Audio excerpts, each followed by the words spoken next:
I'm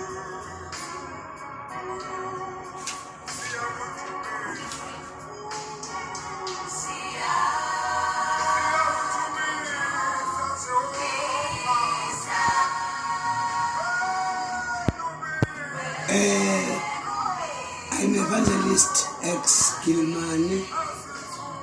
Mandithatha lithuba ke ndilibulise balaleli nani babukeli ngelihle igama lenkosi yethu Kristu Jesu waseNazaretha. Ngiyambonga kuThixo kakhulu ngelithuba anika lona ukuthi mangibe kule ndawo khona ukuze sabelane ngalento.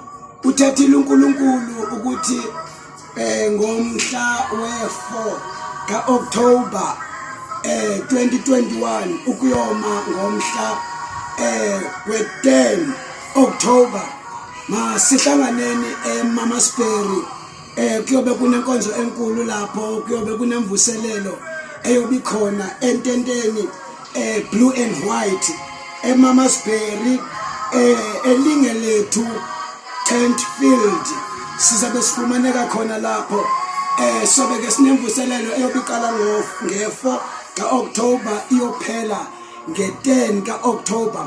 Wenze sure ukuthi awuphoswa ilemvuselelo lapho siyobe sisithi South Africa back to God. Sileneleka ukuthi uze nazo zonke izinto oqondayo ukuthi uma zingama phambi koNkulunkulu akunokwenza ngakumbi zingaguquka.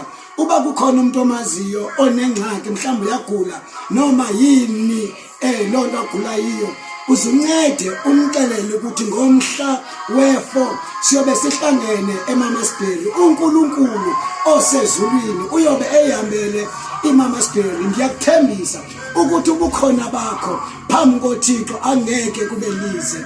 Yenza sure ke mntakwethu, yenza sure ke mntasekhaya, yenza sure tata nawe mama ukuthi ngomhla we-4 siyadibana eMamasbury from 6 to 10.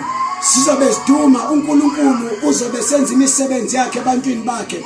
Engifuna ukutsho kukodwa ukuthi icorona ayinamandla phambi kobomi bethu. Icorona ayinamandla phezu komhlaba. Icorona la isiphelo sayo sikhona kuseshogweni la khona thina singayi khona. So wenze sure ukuthi ngomhla we-4 uyayigcina lento ukuthi iMamasbury ihanjelo kuNkulunkulu sobe sikhona ke lapha ya nenceku zikaNkulunkulu abapostile ababishop abavangeli zonke inceku zikaNkulunkulu ezigcotshiwe. Ndiyakuthembisa i5-fold uzofika idibene lapha ya ithunywe kuwe nguJehova. uJehova uyakuthanda.